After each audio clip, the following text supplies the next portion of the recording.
अल्हम्दुलिल्लाहि वकफ़ा वस्सलामु अला इबादिहिल्लज़ीना इस्तफ़ा अम्मा बाद फ़अऊज़ु बिल्लाहि मिनश्शैतानिर्रजीम बिस्मिल्लाहिर्रहमानिर्रहीम इन्न इद्दतश्शुहूरि इंदल्लाहि इस्ना अशरा शहरन फ़ी किताबिल्लाहि यौम ख़लक़स्समावाति वल अर्ज़ मिनहा अर्बअतुन हुरुम वक़ाल तआला वला तक़ूलू लिमन युक़्तलु फ़ी सबीलिल्लाहि अम्वात बल अहयाउन वलाकिन ला तशऊरून वक़ाल तआला वला तहसबन्नल्लज़ीना क़ुतिलू फ़ी सबीलिल्लाहि अम्वाता बल अहयाउन इंद रब्बिहिम युरज़क़ून वक़ाल नबी सल्लल्लाहु अलैहि वसल्लम अफ़ज़लुस्सियामि बअद रमज़ान शहरिल्लाहिल मुहर्रम औ कमा क़ाल अलैहिस्सलातु वस्सलाम। मेरे मोहतरम दोस्तों, अज़ीज़ साथियों, जो महीना है ये मुहर्रम का महीना है और आज मुहर्रम की दूसरी तारीख़ है। यानी हमारा जो साल शुरू होता है वो मुहर्रम से शुरू होता है और ज़िलहिज्जा पर ख़त्म होता है। ज़िलहिज्जा पर ख़त्म होता है और मुहर्रम से शुरू होता है। तो हमारा नया साल मुहर्रम से शुरू होता है जिसकी आज 2 तारीख़ है। तो हमें जनवरी फरवरी तो याद रहते हैं, हमारे मुसलमानों को और बच्चों को जनवरी फरवरी खूब याद रहते हैं, लेकिन इस्लामिक 12 महीने याद नहीं होते। तो इस्लाम में भी 12 महीना, जिस तरह जनवरी फरवरी है दिसंबर तक ख़त्म होते हैं, इसी तरह इस्लामिक भी 12 महीने हैं। मुहर्रम, सफ़र, रबीउल अव्वल, रबीउल सानी, जमादुल अव्वल, जमादुल सानी, रजब, शाबान, रमज़ान, शव्वाल, ज़िलक़ादा, ज़िलहिज। तो ये भी 12 महीने हैं। तो ये भी हमें 12 महीने याद होने चाहिए। क्यों? क्योंकि इस्लाम का हर वाक़या इस्लामिक महीनों से जुड़ा है। हमारा हर वाक़या हुज़ूर सल्लल्लाहु अलैहि वसल्लम कब पैदा हुए, कब वफ़ात हुई। तो कोई आदमी ये नहीं बोलेगा दिसंबर में पैदा हुआ, दिसंबर में वफ़ात हुई या जनवरी में पैदा हुआ, ये कोई भी नहीं बोलेगा। हर आदमी को मालूम है कि 12 रबीउल अव्वल को आप जो है पैदा हुए और 12 रबीउल अव्वल को आपकी वफ़ात है। अब 10 मुहर्रम के बारे में किसी को पूछा जाए इमाम हुसैन की शहादत कब हुई, तो कोई ये नहीं बोलेगा 10 जनवरी को हुई, 10 मुहर्रम बोलेंगे। तो मुहर्रम कौन सा महीना है?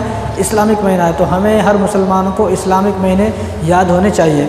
और देखो, जिस तरह अब ये साल आया 1444 साल, 1444 ख़त्म हो गया और ये जो साल है ये 1445 शुरू हो गया। इस्लामिक जो साल है, यानी हुज़ूर सल्लल्लाहु अलैहि वसल्लम को मक्के से आकर मदीने आपने हिजरत की। तो मदीने जब आप आए तो आपको मदीने आकर 1445 साल हो गए और आपको इस दुनिया से गए हुए यानी आप सल्लल्लाहु अलैहि वसल्लम के वफ़ात को 1434 साल हो गए। तो ये जो नया साल आया है, ये नया साल आता है सोचने के लिए। हर आदमी सोचे कि मैंने गए 100 साल में क्या खोया, क्या पाया। ये नया साल, अब हम लोग कब सोचते हैं नया साल? जनवरी जब आता, 1 जनवरी को हम नया साल सोचते हैं। लेकिन मुसलमानों का नया साल 1 मुहर्रम को आता है। मुसलमानों का नया साल कब है?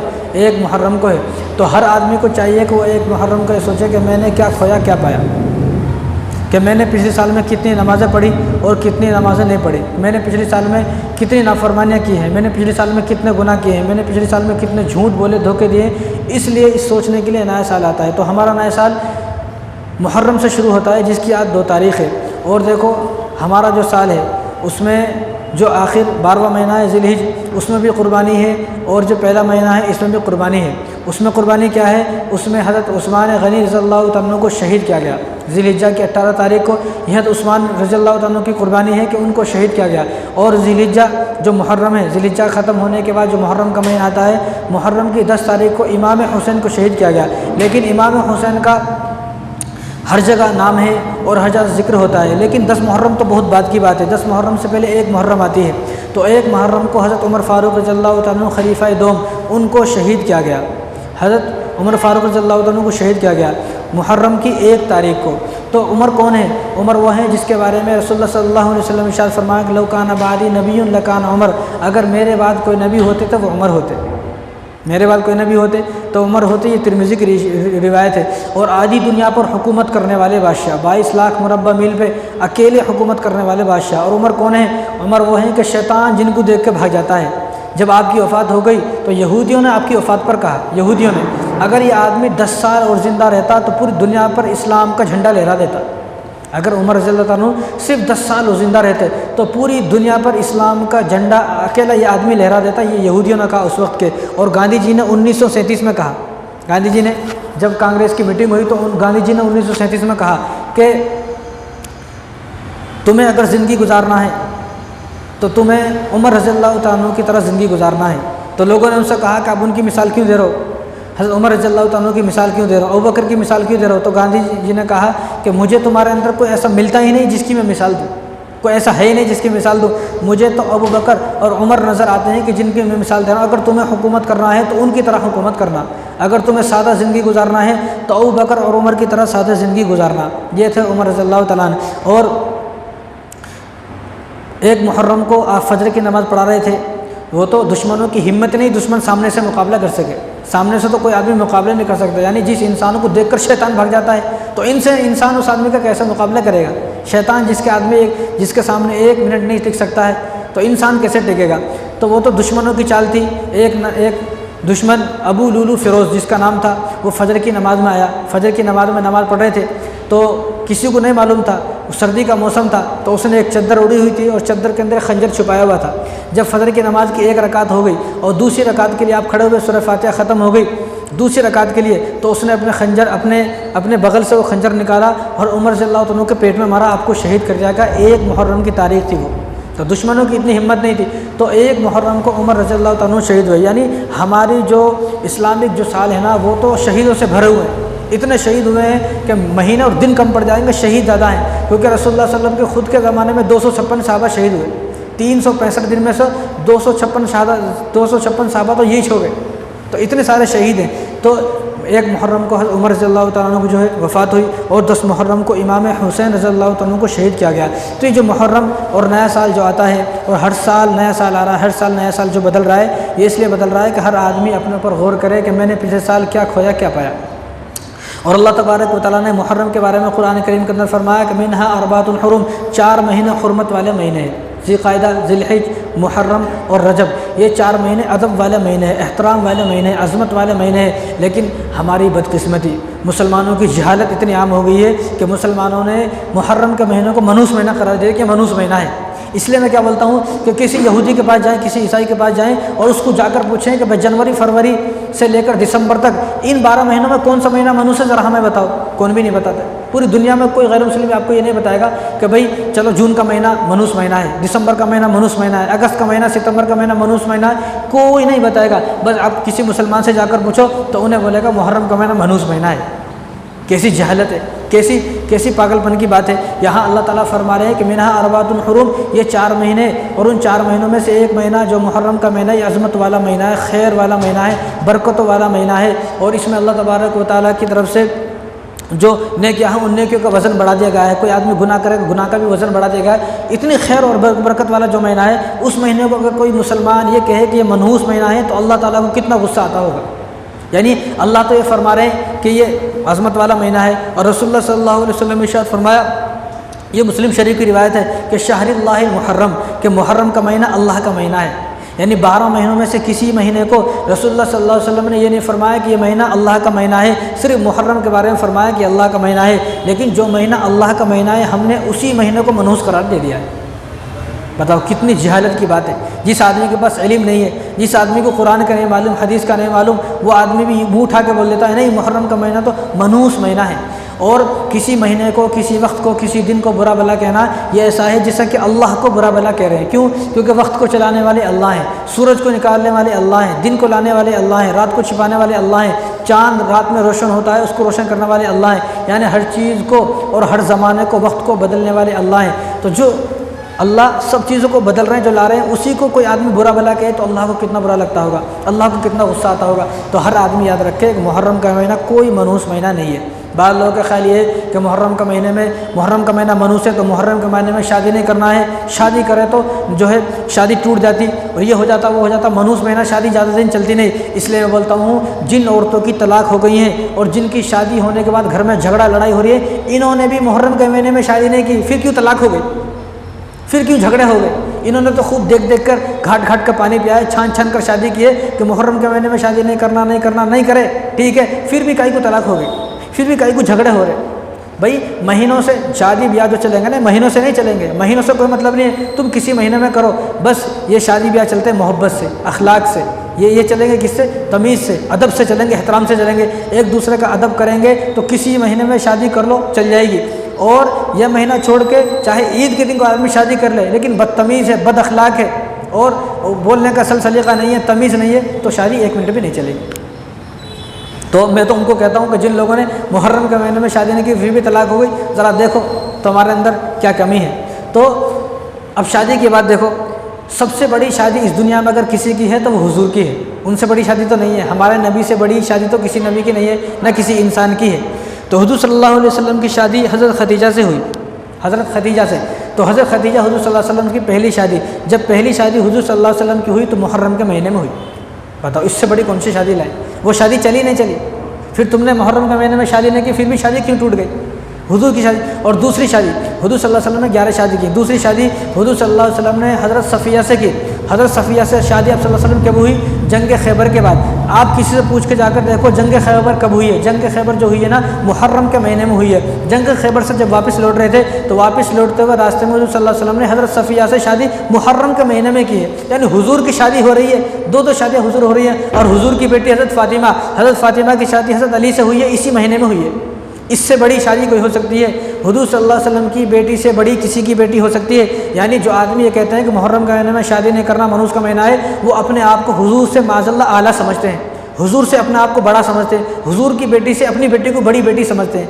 तो हुजूर की बेटी की शादी हो सकती है, हुजूर की खुद की शादी हो सकती है, लेकिन तुम्हारी शादी नहीं हो सकती। अजीब बात है, तुम अपने आप को हुजूर से बड़ा कहना चाहते हो कि मैं हुजूर से बड़ा हूँ। और हुजूर हज़रत अली की शादी मुहर्रम के महीने में हुई। आप मुहर्रम के 9 महीने के बाद उठाकर देखें कौन सा महीना है? मुहर्रम, सफ़र, रबीउल अव्वल, रबीउल सानी, जमादुल अव्वल, जमादुल सानी, रजब, शाबान, रमज़ान। मुहर्रम के 9 महीने के बाद रमज़ान आता है। और 15 रमज़ान 3 हिजरी को इमाम हसन पैदा हुए, 9 महीने के बाद। तो शियाओं की चाल है, ये शियाओं का अकीदा है, शादी नहीं करना है मुहर्रम का महीना मनू से। तुम शिया हो तो वहाँ चले जाओ। तो शियाओं का ये शियाओं की ये चाल है, अगर कोई आदमी मुहर्रम के महीने में शादी करेगा, मियाँ बीवी मिलेंगे, तो उनके यहाँ इमाम हसन का जैसा बच्चा पैदा होगा। तो इन मुसलमानों के यहाँ पर, अहले सुन्नत वल जमात वालों के यहाँ पर इमाम हसन का जैसा बच्चा पैदा नहीं होना चाहिए। इसलिए उन लोगों ने ये शोशा छोड़ दिया है कि भाई मुहर्रम के महीने में शादी करना मनू से। हालांकि मैं तो ये बोलता हूँ किस हदीस में लिखा है, किसने कहा है? कि क्या हुजूर ने कहा? क्या गौसे पाक ने कहा? क्या इमाम बुखारी ने, इमाम आज़म हनीफा ने, किसी भी इमाम ने कहा हो, किसी भी किताब में लिखा हो कि मुहर्रम का महीना मनूस है? जो ये कहता है वो हमारे सामने लेकर आओ। और बाद लोगों का ख्याल ये है कि मुहर्रम के 10 दिनों में या मुहर्रम के पूरे महीने मियाँ बीवी को अलग लेना है। अगर मियाँ बीवी मुहर्रम के 10 दिनों में मिल गए तो तलाक हो जाती, तो निकाह टूट जाता। अजीब सी बात है, न जाने किसने कह दिया निकाह टूट जाता है। और देखो मदीने में आदमी हज करने जाता है, कितना बड़ा अमल है हज। हज में भी ये नहीं हुक्म नहीं है कि मियाँ बीवी अलग अलग जाएं, हुक्म यह है कि दोनों एक साथ जाएं। जो मियाँ बीवी हज में अलग ना हुए, मक्के में अलग ना हुए, एहराम की हालत में अलग ना हुए, रमज़ान के महीने में अलग ना हुए, मदीने में अलग ना हुए, करबला में अलग ना हुए, करबला बच्चे होते नहीं हो रहे, वहाँ अलग ना हुए, तो अब मुहर्रम के महीने में अलग हो जाना क्या मायने रखता है? हमारे तो समझ में नहीं आता। तो मुहर्रम का ये हमारी अपनी बनाई हुई बातें हैं। जो लोग ये बोलते हैं कि मुहर्रम के महीने में अलग होना है, मुहर्रम के महीने में कोई मियाँ बीवी को अलग नहीं रहना, साथ में रहना है। और जो औरत ये सोचे कि मुझे मुहर्रम के महीने में अलग रहना है, अपनी तरफ से सोच ली वो बात अलग रहती है, तो इस औरत पर अल्लाह ताला की लानत, फरिश्तों की लानत और नबियों की लानत पड़ती रहती है इस औरत पर। या कोई आदमी ऐसा सोच ले कि मुझे मुहर्रम के महीने में अलग रहना है, बीवी से मिलना नहीं है, तो ऐसे लोगों पर अल्लाह तबारक व तआला की लानत पड़ती रहती है। क्यों? क्योंकि ये जो दीन है ना, ये हमारा दीन नहीं है, ये अल्लाह का दीन है। जब अल्लाह ने मना नहीं किया, रसूलुल्लाह ने मना नहीं किया, तुम कौन होते हो मना करने वाले? तो मालूम ये हुआ ये जो दीन अब चल रहा है आजकल, ये हमारा दीन, ये बुढ़ियों का दीन चल रहा है। बुढ़ियाँ जो घर में है ना, इन्हें नहीं सुनती किसी की भी, और इसको बोले तो क्या बोलती बुढ़िया? इन्हें समझाता कल का बच्चा हमारे को, कल पैदा होकर ऐसा बच्चा हमारे को समझाता। तो भाई कल का बच्चा आज का बच्चा ये नहीं है, ये देखा जा रहा है कि वो क्या समझा रहा है। हमें बात देखनी, हमें समझाने वाले को देखना नहीं कौन है समझाने वाला, वो क्या समझा रहा है, उसके अल्फाज क्या हैं, उसकी बातें क्या हैं, हमें तो वो देखना है। तो बाद लोगों का ख्याल ये है कि मुहर्रम का महीना मनूस महीना है, इस महीने में कारोबार नहीं करना है। बाद लोगों को तो मैंने खुद देखा उनकी दुकानें बंद है, पूछा गया दुकान का ही बंद कर दी, नहीं मुहर्रम का महीना है, मनहूस महीना, इसमें कारोबार नहीं करना है। तो जो लोग ये बोलते हैं मुहर्रम का महीना है, इसमें कारोबार नहीं करना है, मनहूस महीना है, तो मैं उन लोगों को ये बोलता हूँ कि तुम लोग खाना खाने भी छोड़ दो, क्योंकि मनहूस महीना है, खाना काय को खा रहे, पानी पीना भी छोड़ दो, चाय पीना भी छोड़ दो, जिनमें 50 बार चाय काय को पी रहे, मनहूस महीना है ना भाई, छोड़ दो, कटिंग कराना छोड़ दो, और पानी नहाना छोड़ दो, गुस्ल करना छोड़ दो, खाना पीना सब छोड़ दो। क्यों? मनहूस महीना है, मैं कुछ नहीं खाऊंगा। यानी जब कर रहे हैं तो सारी चीज़ों पर अमल करें ना। दुकानों को बंद करा रहे हैं, दुकान बंद कर रहे हैं कि भाई मनहूस महीना है। अगर कोई गाड़ी लेने का इरादा हुआ तो मुहर्रम के महीने में गाड़ी ले रखो, मनहूस महीना है। इसी तरह कोई नया मकान बनाना है, घर बनाना है, तो तामीर नहीं करता क्योंकि मनहूस महीना है। नई कपड़े नहीं पहनते क्योंकि मनहूस महीना है। कोई आदमी, बहुत सारी औरतें नहाती नहीं है, गुस्ल नहीं करती क्योंकि मनहूस महीना है। 10 दिन में गंदे हालत से रहना है, नमाज का पढ़ोगे फिर? नमाज से ज़्यादा ज़रूरी है। नमाज तो कितनी बड़ी चीज़ है, अगर आप पाकी हासिल नहीं करोगे तो आप नमाज कैसा पढ़ोगे? कुछ लोग बाद लोग शॉपिंग को नहीं जाते, ये महीना मनूस है, इस महीने में इन 10 दिनों में घर से बाहर नहीं निकलना है, मनूस महीना है, पता नहीं न जाना किसी ने कह दिया है। बाद लोग का ख्याल ये है कि सुरमा नहीं लगाना है, कंघी नहीं करना है, तेल नहीं लगाना है, सफ़र नहीं करना है। और बाद औरतों का ख्याल ये है कि मेहंदी नहीं लगाना है शुरू के इनके मुहर्रम के 10 दिनों में, क्योंकि मनूस महीना है, मेहंदी नहीं लगाना है। न जाने किसी ने कहा है, अल्लाह को मालूम या इनको मालूम, किताबों में तो कहीं भी नहीं है। किसी साहबी ने नहीं कहा, किसी ताबी ने नहीं कहा, हुजूर सल्लल्लाहु अलैहि वसल्लम ने नहीं कहा। बाद लोग सफ़र नहीं करते हैं कि मुहर्रम के 10 दिनों में सफ़र नहीं करना है कि मनहूस महीना है। भाई इनकी बातें इन्हों को मालूम, ये जानते हैं, अल्लाह जानते हैं, लेकिन किसी ने नहीं कहा है। ये जो दीन है ये रसूलुल्लाह का दीन नहीं है। रसूलुल्लाह का दीन ये है कि किसी चीज़ में, किसी दिन में, किसी महीने में और किसी साल में कोई मनहूसत, कोई नहूसत नहीं है।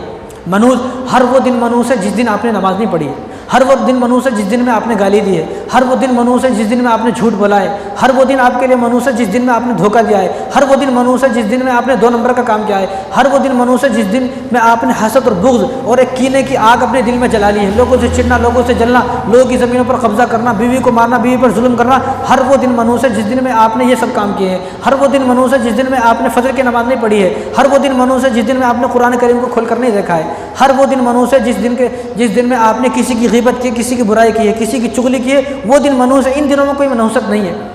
ये अच्छी तरह जहन में बिठा ले, दिन के अंदर कोई नहूसत नहीं है। अब जो आदमी सोचता है कि शुरू के 10 दिन मुहर्रम के मनहूस है, तो आदमी अपने रास्ते में कांटा बो रहा है, अपनी आखिरत को ख़राब कर रहा है। बाद लोगों का ख्याल ये है कि मुहर्रम के शुरू के 10 दिनों में गोश्त नहीं खाना है, मछली नहीं खाना है। क्यों ना खाना? नहीं, मनहूस महीना है। भाई ये जो अकीदा है, इस शियाओं का अकीदा, वो नहीं खाते हैं। अभी कुर्बानी का गोश्त अभी बाकी है, अभी 20 दिन हुए, 20 दिन हुए ईद को जाके, अभी कुर्बानी का गोश्त नहीं खाएंगे तो कब खाएंगे फिर? तो मुहर्रम जो अल्लाह तबारक व तआला ने चीज़ें हलाल की हैं, वो पूरे साल के लिए हलाल की हैं। जो चीज़ हलाल है पूरे साल हलाल है, चाहे वो कोई भी दिन हो, चाहे वो कोई भी दिन हो। रमज़ान में रोज़े की हालत में खाने को तैयार है, सब कुछ खाने तैयार है, हालांकि वहाँ नहीं खाना है, वहाँ रोज़ा रखना है, वहाँ खाएगा, लेकिन मुहर्रम के शुरू के 10 दिनों में नहीं खाएगा। क्यों? क्योंकि ये मनहूस महीना है, इसमें गोश्त नहीं खाना है, मछली नहीं खाना है। पता नहीं ये किसका दीन है और किसने ये बातें जो है हमारे माशरे के अंदर जिंदा कर दी है। हालाँकि अल्लाह तबारक व तआला ने 1400 साल पहले आयत नाज़िल फरमा दी है, अल-यौमा अकमलतु लकुम दीनकुम व अतममतु अलैकुम निअमती व रज़ीतु लकुमुल इस्लाम दीना, कि दीन अब मुकम्मल हो चुका है, दीन अब मुकम्मल हो चुका है। यानी हुज़ूर सल्लल्लाहु अलैहि वसल्लम ने एक हद बांध दी है, भाई ये दीन यहाँ पर मुकम्मल हो गया। इसके बाद जितनी चीज़ें आएंगी वो तुम्हारी अपनी बातें हैं, हुजूर की बातें नहीं है, अल्लाह की बातें नहीं है। तो इतनी जितना, इसलिए मैं बोलता हूँ जितना ईमान, जितना इस्लाम हमारे पास मौजूद है, हुजूर का दिया हुआ, पहले उस पर अमल हो जाए। पहले अगर उस पर अमल हो गया तो बहुत अच्छी बात है बस। हालांकि ये कितना मुबारक महीना है, जिस महीने के बारे में रसूलुल्लाह ने फरमाया शहरुल्लाहिल मुहर्रम, के मुहर्रम तो अल्लाह का महीना है। 12 महीनों में से किसी महीने के बारे में हुजूर ने नहीं बोला ये अल्लाह का महीना है, सिर्फ इस एक महीने के बारे में बोला कि अल्लाह का महीना है। तो अल्लाह को मालूम था कि लोग, एक वक्त ऐसा आएगा इस महीने को लोग मनहूस महीना करार देंगे, इसलिए अल्लाह ने उसी 1400 साल पहले, उसी टाइम पर, उसी वक्त में कहलवा दिया कि मेरा महीना है। लेकिन हमारी बदनसीबी यह है कि हमने फिर भी मुहर्रम के महीने को मनहूस महीना करार दे दिया है। जनवरी फरवरी में आप किसी गैर मुस्लिम से जाके पूछो कि भाई जनवरी फरवरी मार्च अप्रैल दिसंबर तक कौन सा महीना मनहूस है, अगर उसके सामने ये नाम भी बोल दिया यहूदी ईसाई तो मार देता। भाई हमारे यहाँ कोई महीना मनहूस नहीं है, और यहाँ मुसलमान, अजीब बात है, मुहर्रम का महीना मनहूस है, सफ़र का महीना मनहूस है। किसने कहा भाई? कौन सी हदीस में लिखा है? और ये बातें हमारी जहन से नहीं जाती हैं। कितना भी समझा लो, कितना भी खूब, कितना भी खोल के दिखा दो, कितना भी जो हदीसें सुना दो, कुछ भी सुना दो, लेकिन ये बात जहन में बैठ गई है कि मुहर्रम का महीना मनहूस है, शादी नहीं करना। अब शादी नहीं करेगा चाहे कुछ भी हो जाए। इसलिए मैं तो बात फिर से बोलता हूँ कि जिन लोगों ने मुहर्रम के महीने के अलावा दूसरे महीनों में शादी की है, फिर क्यों तलाक हो गई, फिर क्यों लड़ाई झगड़े हो रहे, फिर क्यों नहीं बन रही?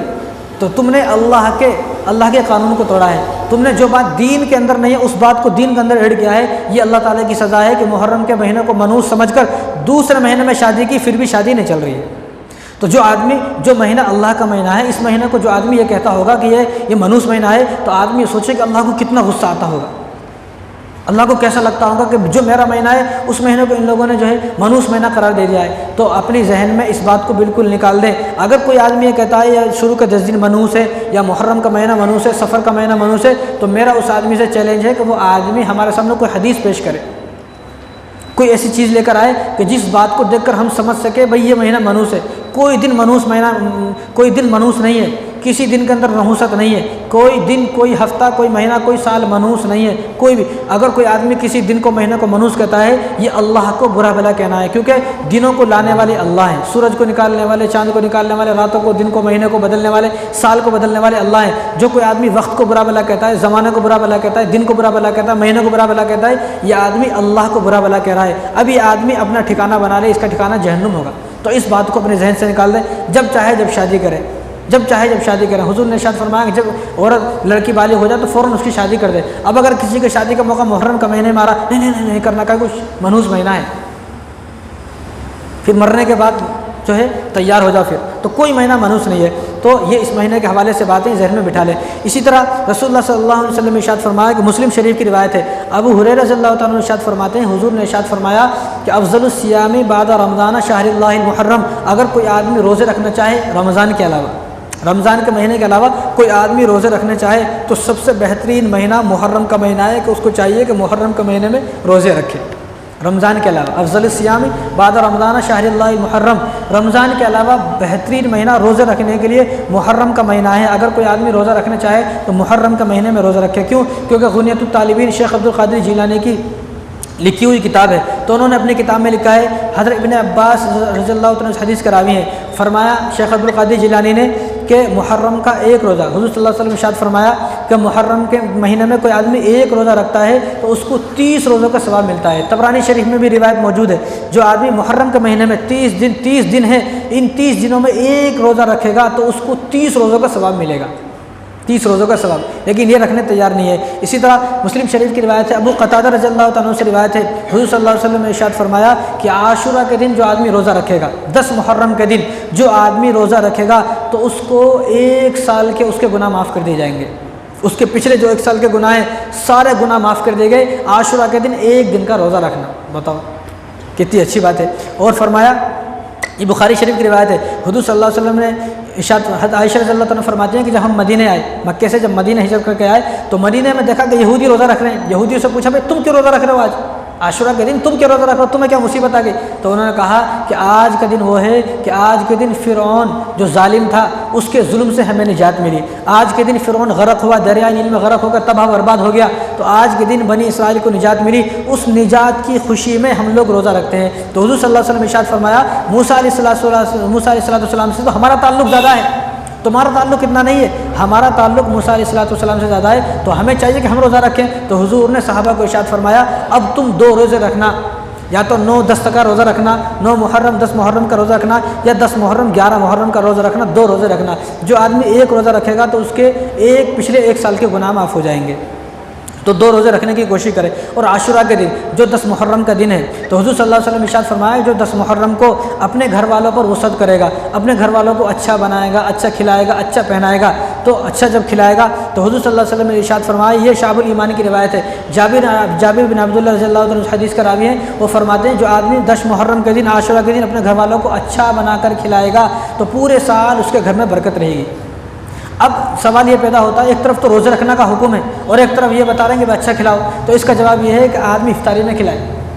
वह उस दिन रोज़ा रखेगा, इफ्तारी तो करेगा ना, ऐसा तो नहीं रोज़ा हो गया तो इफ्तारी नहीं करेगा, तो इफ्तारी में अच्छा बना के खिला ले। जो आदमी आशूरा के दिन 10 मुहर्रम को अपने घर वालों को, बीवी बच्चों को अच्छा खिलाएगा, यहाँ आदमी दूसरों को खिलाने तैयार है लेकिन मियाँ बीवी को, बच्चों को अच्छा खिलाने तैयार नहीं है। दोस्तों को पार्टी कराएगा, होटल में ले जाएगा, मंदी खिलाएगा, लेकिन बीवी को वही दाल रोटी खिलाएगा। तो इसलिए हुजूर ने फरमाया कि जो आदमी 10 मुहर्रम के दिन, आशूरा के दिन अपनी बीवी बच्चों को अच्छा बनाकर खिलाएगा तो पूरे साल उसके जो है घर में बरकत होगी, घर में जो है उसके खैर और बरकत नाजिल होगी पूरे साल। तो बाद लोगों का ख्याल ये है कि ये जो मुहर्रम का महीना है सोग का महीना है, शुरू के 10 दिन सोग के हैं। क्यों? क्योंकि इसमें इमाम हुसैन शहीद हो गए। जब इमाम हुसैन की शहादत हुई है तो इसलिए यह महीना सोग का महीना है। इसलिए मेरा सवाल सबसे पहला यह है कि आदमी ये बताए कि शहादत नेमत है या जहमत है? शहादत कोई बुरी चीज़ है, अच्छी चीज़ है? हर आदमी ये बोलेगा जिसका ईमान है, ईमान जिसका ज़िंदा है, ज़मीर ज़िंदा है, जिसको कुरान से मोहब्बत है, रसूलुल्लाह सल्लल्लाहु अलैहि वसल्लम से मोहब्बत है, तो वो आदमी क्या बोलेगा कि शहादत एक नेमत है। शहादत क्या है? शहादत एक नेमत है। और हम जो है ना अहले सुन्नत वल जमात, हम लोग हाय हुसैन वाले नहीं हैं, हम लोग वाह हुसैन वाले हैं। हम लोग कौन हैं? हम लोग हाय हुसैन वाले नहीं हैं, हाय हुसैन वाले। हम लोग तो इमाम हुसैन पर फ़ख्र करते हैं कि अगर वो उस करबला की जंग में अपना सर कटा देते तो उनका इतना नाम ना होता, वो अगर उन्होंने सबको कत्ल कर भी देते तो उनको वो इज़्ज़त और मकाम ना मिलता जो उन्होंने अपने अकेले का सर कटाकर जो इज़्ज़त और मकाम उनको मिला है। अगर वो 22,000 के लश्कर को, जो यजीदी 22,000 थे, 22,000 के सर को कलम कर भी देते तो इतना नाम और इतना उनको बुलंद मर्तबा ना मिलता जितना अपना सर कटाया और उनका जो है इतना नाम हुआ है। तो हम लोग हाय हुसैन वाले नहीं है, हम लोग वाह हुसैन वाले हैं। और शहादत एक नेमत है, शहादत उसकी कोई बुरी चीज़ नहीं है। शहीद हो गए। अब करबला का वाक़या ऐसा बयान किया जाता है कि लोग डर जाते हैं, डराते हुए ऐसा बयान उन्होंने करबला को, ऐसा लोग डर जाते हैं। करबला कोई मुसीबत है क्या भाई? ये तो बुज़दिली की बात है। आदमी करबला का वाक़या सुनकर डर जाए तो बुज़दिली की बात है। करबला का वाक़या सुनने के बाद तो आदमी का ईमान और ताज़ा हो जाना चाहिए कि जिस तरह उन्होंने किया मैं भी इसी तरह करने तैयार हूँ। जिस तरह वो जुल्म के ख़िलाफ़ डटे रहे, जुल्म के ख़िलाफ़ डटे रहे, हक़ पर जमे रहे और हक़ से बैत नहीं की, यजीद की और अपनी जान दे दी। इस तरह आदमी जब इन बातों को सुनेगा, जब कुरान से मोहब्बत होगी, जब इन बातों पर अमल करेगा तो उसका ईमान और ताज़ा होगा। लेकिन आजकल जब वाक़या करबला को बयान किया जाता है लोग डर जाते हैं, पता नहीं कौन सी मुसीबत आ गई। वो टीवी में दिखाते हैं करबला का वाक़या, छुरी भाले चक्कुआँ यूँ दिखा दे रहे, खून दिखा दे रहे, छोटा बच्चा डर जाता क्या है? ये करबला का वाक़या है। ये कौन सा करबला का वाक़या भाई?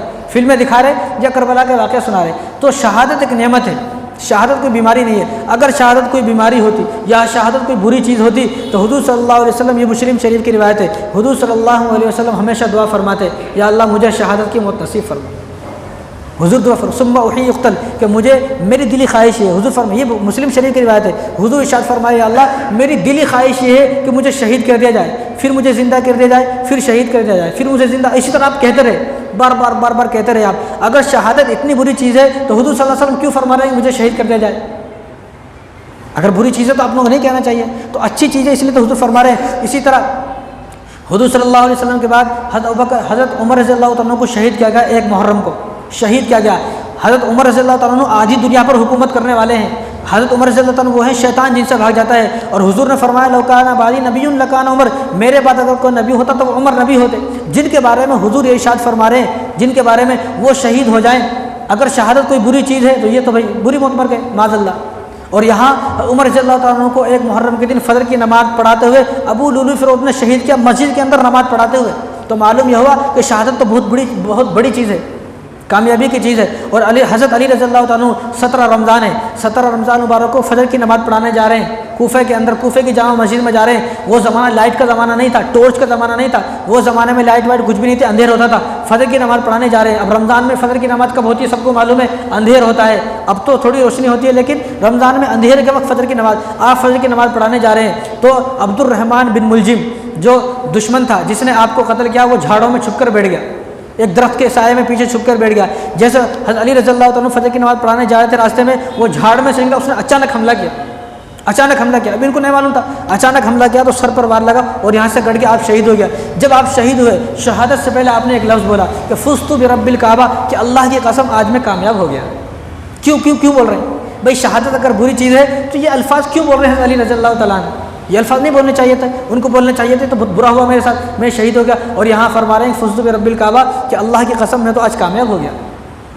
तो शहादत कोई बुरी चीज़ नहीं है, शहादत तो बहुत अच्छी चीज़ है, शहादत तो बहुत अच्छी। अगर बुरी चीज़ होती तो सबसे बड़े शहीद कौन है? सय्यदुश शुहदा, जिनको हुजूर सल्लल्लाहु अलैहि वसल्लम ने इरशाद फरमाया, जो शव्वाल के महीने में 15 शव्वाल को मैदान उहद के अंदर शहीद हुए, जिनका नाम हज़रत अमीर हमज़ा है। हज़रत अमीर हमज़ा रज़ियल्लाहु तआला अन्हु वो हैं कि जिनके हिंदा ने जिनके कान काटे, जिनकी नाक काटी, होठ काटा और जिनकी सारी उंगलियां काटी, और उंगलियां इनको काट कर इनका हार बनाया और हार बनाकर अपने गले में डाला और गली गली में फिर कर ये कहा कि देखो आज हमने अमीर हमज़ा को शहीद कर दिया है। और हुजूर सल्लल्लाहु अलैहि वसल्लम इतना रोए कि हुजूर ने 70 मरतबा उनकी नमाज जनाजा पढ़ी है। कितनी? यहाँ कितनी मरतबा नमाज जनाजा पढ़ते? 1 मरतबा। यहाँ 70 मरतबा नमाज जनाजा पढ़ी गई है। अगर ऐसी बुरी चीज़ होती तो हुजूर सल्लल्लाहु अलैहि वसल्लम सय्यदुश शुहदा ना फरमाते, ये ना फरमाते ये तो शहीदों के सरदार हैं।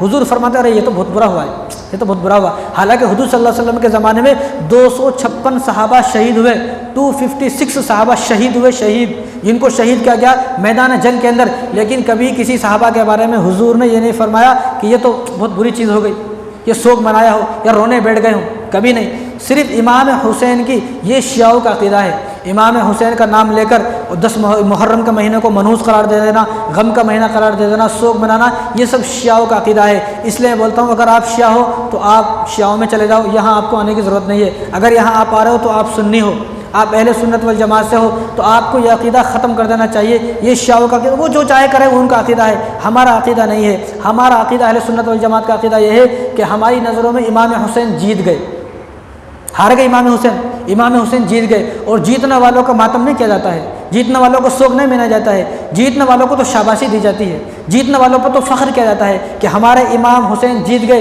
इसलिए हमें फ़ख्र है। इसलिए हम हाय हुसैन वाले नहीं हैं, हम वाह हुसैन वाले हैं। और इमाम हुसैन 10 मुहर्रम को शहीद हुए, ठीक है, सारी दुनिया को मालूम है, लेकिन इमाम हुसैन के जो बड़े भाई हैं वो कौन है? इमाम हसन है। कब शहीद हुए? किसी से जाकर पूछो, कोई बताए। उनको भी शहीद किया गया, उनको भी जहर दिया गया, 5 बार उनको जहर दिया, 5 बार जहर दिया। और जहर से इतना उल्टियाँ लगी कि उल्टियों के पेट की पूरे आँत और पूरे जो पेट का जितना भी अंदर का वो है आज़ा है, पूरे जो है उल्टियों के ज़रिए से बाहर आ गए। इतनी ख़तरनाक उनकी मौत हुई इमाम हसन। लेकिन इमाम हसन कब शहीद हुआ? किसी को नहीं मालूम, पूछ के देखो आप। 28 सफ़र को शहीद हुए, ये मुहर्रम का महीना है, इसके बाद सफ़र का महीना आएगा। 28 सफ़र को इमाम हसन शहीद हुए, लेकिन किसी के कान पर जू भी नहीं लगती। बस जब इमाम हुसैन का महीना आता है और क्या हो गया करबला।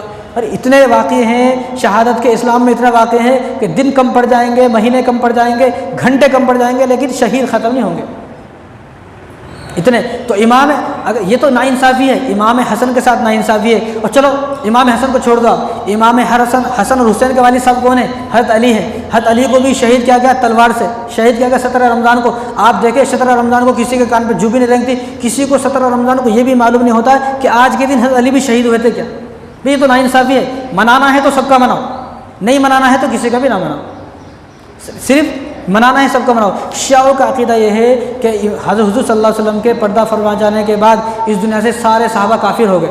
उनकी नज़रों में इमाम हसन और हुसैन बस ये 2 सहाबी हैं, और हज़रत अली रज़ियल्लाहु ताला अन्हु, फातिमा, ये 4-5 हैं जो उन्होंने गिने हुए हैं, बस ये हैं। बाकी सारे सहाबा मुर्तद हो गए, काफिर हो गए, माज़अल्लाह। उनका अक़ीदा यह है, वो इसलिए मनाते हैं, वो बाकी को नहीं मनाएंगे। इसलिए हमारे मुसलमान जो मातम में जा रहे हैं, जो मौला अली को जाकर उनके खिचड़े खा रहे हैं और उनके जाकर बिरयानी खा रहे हैं, सिर्फ वहाँ जाकर हज़रत उमर का नाम ले दे, सिर्फ वहाँ जाकर हज़रत उमर का नाम ले दे, उसकी हड्डियाँ टूटेंगी, उसकी हड्डियाँ तोड़कर वहाँ से वापस भेजेंगे। वो उमर का नाम ले दे, उस्मान का नाम ले दे, अबू बकर का नाम ले दे, सिर्फ नाम लेते हैं वहाँ जाकर किसी शाह के सामने, हड्डियाँ तोड़ देंगे वो लोग। क्यों? उन लोगों को बुग़्ज़ है हज़रत अबू बकर, उमर फ़ारूक से, उमर से, हज़रत उस्मान से, उन लोगों को बुग़्ज़ है, वो उन लोगों को मुसलमान ही नहीं मानते। तो ये शियाओं का अक़ीदा है। वो जो कर रहे हैं उनको करने दे, हमारा उनसे कोई मतलब नहीं है। अहले सुन्नत वल जमात के नज़दीक शोक मनाना, मातम करना, ताज़िया निकालना, ये सब हराम नाजायज़ है। किसी भी इमाम के नज़दीक ये नहीं है। जो मना रहे हैं पहले वो अपने बारे में फ़ैसला कर ले, मैं कौन हूँ। तो शोक न सिर्फ 3 दिन है। किसी आदमी का इंतकाल हुआ, अब हमारे घर में किसी घर में इंतकाल हुआ तो मर्दों के लिए शोक सिर्फ 3 दिन है। यहाँ इमाम के हुसैन को 1400 साल हो गए, आज तक शोक मना रहे। एक सऊदी अरब के एक लखनऊ में जलसा था, जलसा थोड़े दिन पहले की बात है। तो एक सऊदी, ये जो चीज़ें हैं ना, ये एशिया में है, एशिया से बाहर के तो कुछ भी नहीं है। तो सऊदी अरब के एक मौलाना को यहाँ तकरीर करने के वास्ते बुलाए, शेख थे बहुत बड़े उलमा, तो उनको वहाँ बुलाए। तो जब आए इत्तिफाक से, वो 10 मुहर्रम का दिन था। अब वो जैसे लखनऊ में स्टेशन पे उतरे ट्रेन से, तो बाहर देखा लोग मातम कर रहे थे, हाय हुसैन, काले कपड़े पहन के खूनम खान। तो उन्होंने पूछा, रवि में ये क्या हुआ भाई, ये क्या मुसीबत है, क्या है? तो उन्होंने कहा कि आज के दिन इमाम हुसैन शहीद हुए थे, आज के दिन इमाम हुसैन शहीद हुए थे। उन्होंने जुमला कहा ना, वो अजीब जुमला था। उन्होंने कहा, अच्छा इनको आज मालूम हुआ? क्या कहा? इनको आज मालूम हुआ?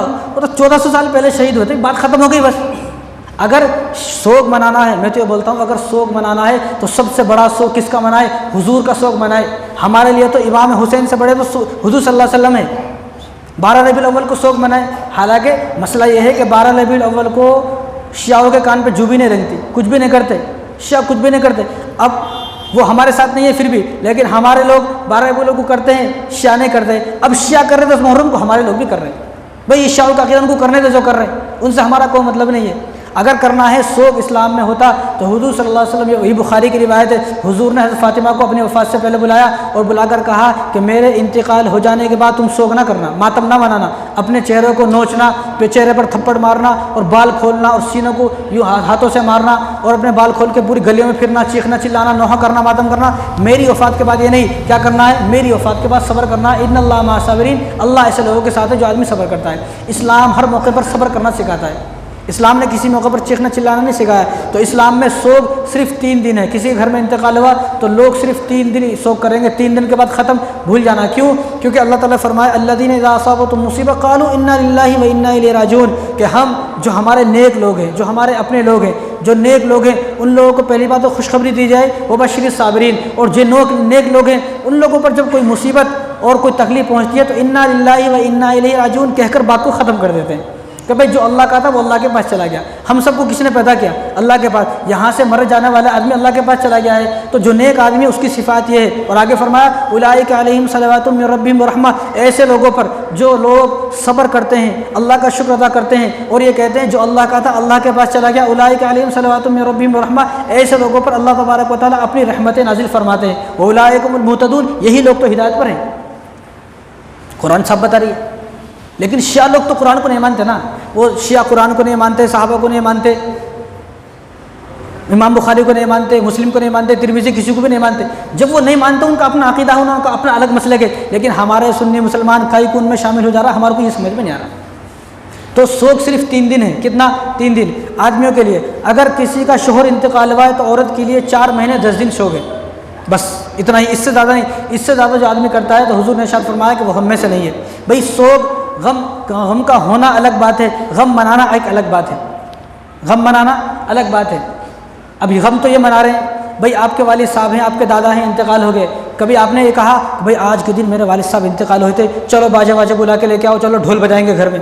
क्या हुआ भाई? और आज के दिन मेरे वालिद साहब इंतकाल हुए थे। कभी हुआ ऐसा? कभी नहीं हुआ किसी के घर में, ना कभी होगा। क्यों? क्योंकि गम होता है। किसको गम नहीं है वालिद साहब के जाने का? सबको गम होता है। आज के दिन मेरे वालिद साहब गए थे, आदमी अकेला बैठ कर 2 आंसू निकालता है ज़रूर, चाहे वालिद साहब से कितना भी झगड़ा हो। लेकिन जब वालिद साहब दुनिया से चले जाते हैं, जब उनकी याद आती है ना, फिर आंसू रुकते नहीं है। लेकिन जब तक है ना मालूम नहीं होता, जब चले जाते हैं जब मालूम होता है, फिर क्या फ़ायदा? फिर तो चला गया। सांप भी चला गया तो लकीर को मारने से क्या फ़ायदा? तो वालिद साहब जिस दिन इंतकाल हुआ उस दिन हर आदमी को गम होता है, लेकिन गम मनाता कौन भी नहीं है। और ये इमाम हुसैन का गम आज तक मना रहे हैं। तो गम हर इंसान को होना चाहिए, क्योंकि इमाम हुसैन के ज़रिए से हम लोग जन्नत में दाखिल होंगे। उनकी सिफारिश पर हमारे लिए जन्नत के दरवाजे खुलेंगे। हमें उनके हाथों से और उनके नाना के हाथों से हौज़ कौसर चाहिए। इसलिए हमें हर मुसलमान को गम होना चाहिए। इमाम हुसैन का गम तो हर मुसलमान को होना चाहिए। ये हमारे ईमान का हिस्सा है। अहले बैत से मोहब्बत हमारे ईमान का हिस्सा है। हुज़ूर सल्लल्लाहु अलैहि वसल्लम ने इरशाद फरमाया, जो मेरे अहले बैत से मोहब्बत करेगा अल्लाह तू भी उससे मोहब्बत कर, और जो मेरे अहले बैत से बुग़्ज़ रखता है अल्लाह तू भी उससे बुग़्ज़ रख। तो हमको तो अहले बैत से मोहब्बत है, लेकिन हम किस तरह करेंगे? हम 10 मुहर्रम को इस तरह मनाएंगे, इमाम हुसैन की शहादत को हम इस तरह मनाएंगे जिस तरह इमाम हुसैन के बेटे ने मनाया, इमाम ज़ैनुल आबिदीन ने। इमाम ज़ैनुल आबिदीन ने कभी भी 40 साल तक ज़िंदा रहे, आपके बाद शहादत के बाद कभी भी रोए नहीं, चीखे नहीं, चिल्लाए नहीं, मातम नहीं किया, शोक नहीं मनाया, सब्र किया, सब्र। तो हम लोग इमाम ज़ैनुल आबिदीन के साथ हैं। और हम लोग किसके साथ है?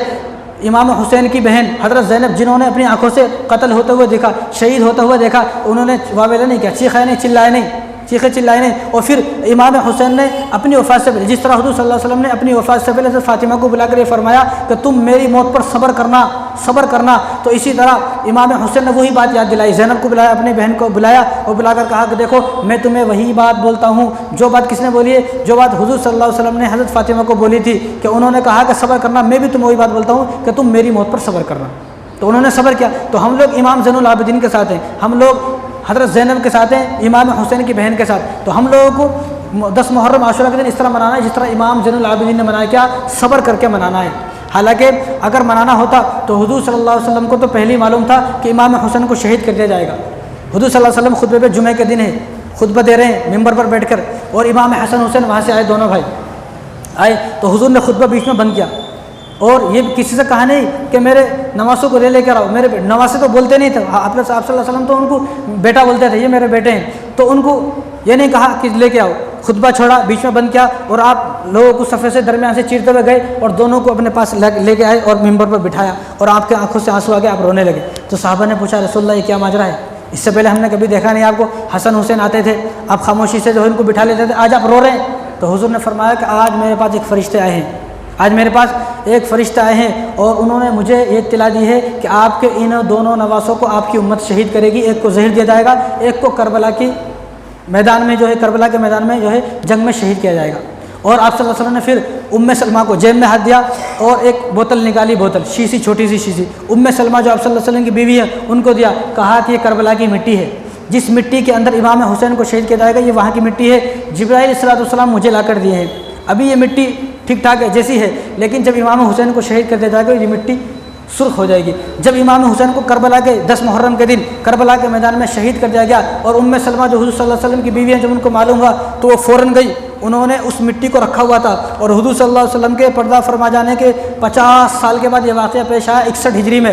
हुज़ूर सल्लल्लाहु अलैहि वसल्लम 11 हिजरी में गए और ये 61 हिजरी में 10 मुहर्रम के दिन जुमे के दिन असर की नमाज से पहले इमाम हुसैन को शहीद किया गया। जब उम्मे सलमा गई और उन्होंने अलमारी के अंदर से वो शीशी निकाली तो वो शीशी की जो मिट्टी जो पहली थी ना, अब ऐसी नहीं थी, वो शीशी जो है पूरी लाल हो चुकी थी, पूरा खून उसमें भर चुका था।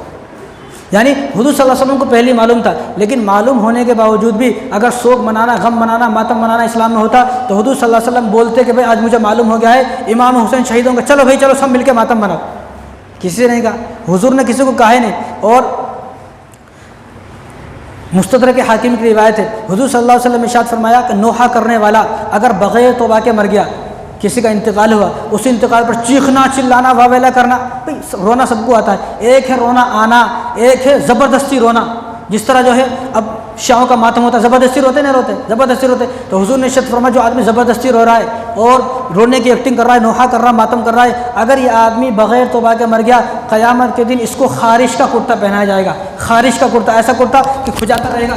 ये जो कुर्ता है ना, ये दुनिया का कुर्ता नहीं है जिसको उतार देगा, ये जहन्नुम का कुर्ता है, इसको चाहकर भी नहीं उतार सकता है। तो जिस आदमी ने मातम अब तक किया है तो वो तौबा करे, वो तौबा करे। और निसाई शरीफ की रिवायत है, हुज़ूर सल्लल्लाहु अलैहि वसल्लम ने इरशाद फरमाया एक तो मुसीबत के वक्त में सर मुंडाने वाला, मुसीबत के वक्त में सर, बहुत सारे लोग ऐसे होते हैं कोई मुसीबत आई सर मुंडा दिया और घंडू हो गया। जो आदमी मुसीबत के वक्त में सर मुंडा दे, घुंडू हो जाए, एक दूसरा आदमी अपनी मैयत पर नोहा करने वाला, मातम करने वाला, इन दोनों पर अल्लाह तबारक व तआला की लानत इनके मरने तक और मरने के बाद ही बरसती रहती है। और मुस्नद अहमद की रिवायत है, हुज़ूर सल्लल्लाहु अलैहि वसल्लम ने इरशाद फरमाया कि तुम्हारे जनाज़ों पर फरिश्ते नमाज़ पढ़ते हैं, तुम्हारे जनाज़ों पर फरिश्ते नमाज़ पढ़ते हैं। तो जो आदमी नोहा किया, मातम किया, शोक मनाया, यह सब काम किया जो शिया कर रहे हैं और तौबा नहीं करा, तो इसकी नमाज जनाजा फरिश्ते नहीं पढ़ेंगे। और हुज़ूर ने इरशाद फरमाया, भी मुस्नद बज़ार की रिवायत है, हुज़ूर ने इरशाद फरमाया कि दो आदमी, दो आवाज़ ऐसी हैं, बड़ी मलून आवाज़ हैं, दो आवाज़ों पर अल्लाह ताला की लानत बरसती रहती है। एक नोहा करने वाले की आवाज़, एक गाना गाने वाले की आवाज़। ये वो आवाज़ है कि इन पर लानतें बरसती रहती है। इसलिए इमाम हुसैन का जो वाक़या है लंबा वाक़या, इंशाअल्लाह आइंदा जुमे को आएगा, इन जुमे में बताऊँगा। लेकिन हमारे यहाँ पर शोक मनाना, मातम करना नहीं है, कोई इजाज़त नहीं है हमारे अहले सुन्नत वल जमात के नज़दीक शोक मनाना, मातम। अगर कोई आदमी ये साबित करता है तो उसको खुला चैलेंज है, ये साबित करे हमारे सामने कि हुज़ूर सल्लल्लाहु अलैहि वसल्लम ने भी, जिनको हुज़ूर ने सय्यदुश शुहदा, अमीर हमज़ा, हुज़ूर सल्लल्लाहु, देखो शहीद इमाम हुसैन भी हुए हैं, शहीद इमाम हसन भी हुए, शहीद हज़रत अली भी हुए, शहीद हज़रत अबू बकर भी हुए, उस्मान और अली सब शहीद हुए, लेकिन किसी शहीद को हुजूर ने ये नहीं फरमाया सय्यदुश-शुहदा, सय्यदुश-शुहदा हज़रत अमीर हमज़ा को फरमाया। फिर भी उनके जाने के बाद भी हुजूर सल्लल्लाहु अलैहि वसल्लम ने गम नहीं मनाया, मातम नहीं मनाया। और जिन्होंने उनको शहीद किया, वहशी बिन हर्ब जिन्होंने शहीद किया, उन्होंने कलमा पढ़ा, तो उनको जब देखते थे हुजूर सल्लल्लाहु अलैहि वसल्लम आँखों में आंसू आ जाते थे। तो हुजूर ने फरमाया कि तुम मेरे सामने ना आया करो, तुम मेरे सामने न आया करो, तुम्हें देखता हूँ तो मुझे मेरे चचा की याद आ जाती है। तो हमेशा हुजूर सल्लल्लाहु अलैहि वसल्लम के पीछे रहते थे, कभी भी हुजूर के सामने नहीं आते थे। जब जिनको हुजूर सल्लल्लाहु अलैहि वसल्लम ने सय्यदुश-शुहदा फरमाया, इनका मातम नहीं मनाया, तो तुम लोग कौन हो तो इमाम हुसैन का मातम मनाने वाले। तो हमारे सुन्नी जो मुसलमान हैं, पहले फैसला कर ले मैं शिया हूँ सुन्नी हूँ, पहले बैठ के एक दिन फैसला कर ले मैं हूँ कौन। अगर तुम शिया हो चले जाओ इमाम बाड़े को, चले जाओ इमाम बारकों को मौला अली में चले जाओ, तुम्हारा खुल के वो लोग स्वागत करेंगे, काले कपड़े पहन लो, जो करना है करो। लेकिन अगर तुम सुन्नी हो तो हमारा ये मुतालबा, ये सवाल हमेशा ज़िंदा रहेगा, हमेशा, और हमारे सवालों का जवाब देना पड़ेगा। तो हर आदमी पहले फैसला करे मैं किसकी तरफ हूँ, बीच का ना बने। बीच का किसी को पसंद नहीं है, बीच का किसी को पसंद होता है बीच का। और जिस आदमी के बारे में यही पता ना चले इन्हें सुन्नी है कि शिया है, जिस आदमी का पता नहीं चले उसको इस्लाम में क्या कहते हैं, उसको इस्लाम में कहते हैं ये मुनाफिक है। जिस आदमी का पता नहीं चल रहा, अब एक आदमी है होली मनाता, दिवाली मनाता, दशहरा मनाता, ईद भी मनाता, बकरीद भी मनाता, कुर्बानी भी मनाता, दाढ़ी भी कटाता, कभी रख लेता, कभी कुर्ता पहनता, कभी पजामा पहनता, कभी चड्डी पहनता, कभी दाढ़ी रख लेता, कभी घुंडू करा देता, उसका मालूम ही नहीं हो रहा। कभी मस्जिद को आ रहा, कभी मंदिर को जा रहा, कभी मंदिर में जाकर घंटी बजा रहा, कभी मोल साहब से मिल रहा, कभी बाबा साहब से मिल रहा, कभी पीर साहब को अपने घर पर बुला रहा, कभी जो है पुजारी को अपने घर पर बुला रहा। अब इसके बारे में मालूम ही नहीं हो रहा ये आदमी है किस तरफ। तो ऐसा आदमी को इस्लाम में क्या बोलते हैं, ये आदमी मुनाफिक है। तो आप ऐसा ना बने कि पता ही नहीं चले इन्हें शिया है कि सुन्नी है। पहले एक दिन बैठकर फैसला कर ले मैं किस तरफ हूँ, अपने आप को एक तरफ कर लें। जब आपने आपको आप एक तरफ कर लोगे फिर उसके मुताबिक आप अमल करें, ठीक है इंशाल्लाह। तो बातें तो बहुत है, इंशाल्लाह इमाम हुसैन के बारे में आइंदा जुमे को बातें होंगी। अल्लाह ताला इन्हीं सब बातों पर हम सबको अमल करने की तौफीक अता फरमाए।